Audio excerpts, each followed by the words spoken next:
আবারও বাংলার খবরের দিকে নজর রাখতে হয়, কারণ অস্ত্র নিয়ে প্রায় সময় বঙ্গের আনাচে কানাচে অভিযোগ উঠে আসে যে বেআইনি ভাবে অস্ত্র মজুত করা হয়েছে। সাম্প্রতিককালে ব্যারাকপুরের যে ছবি, অস্ত্র ভান্ডার যে কাণ্ড উঠে এসেছে এবং তারপর সেই ব্যারাকপুরের অস্ত্র ভান্ডারে যোগ রয়েছে তৃণমূলের। এমনই বিস্ফোরক দাবি করে আজ বসলেন বিজেপি নেতা অর্জুন সিং। অবশ্য সোমবার উদ্ধার হয়েছে বিপুল পরিমাণ অস্ত্র, তারপরে তিনি তার প্রতিক্রিয়া ব্যক্ত করেন। কি বললেন তিনি, শুনুন।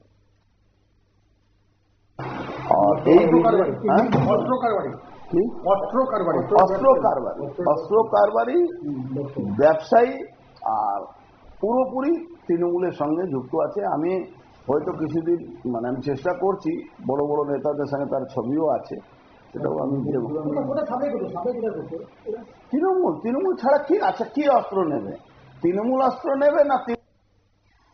আপনারা শুনলেন বিজেপি নেতা অর্জুন সিং এর বক্তব্য। অবশ্য অস্ত্র ব্যবসায়ী এবং অস্ত্র পাচার কাণ্ড কিংবা অস্ত্র মজুতের পেছনে যারা যারা জড়িত রয়েছেন, তার পেছনে মূল হাত রয়েছে শাসক দল তৃণমূলের, এমনই অভিযোগ করলেন বিজেপি নেতা।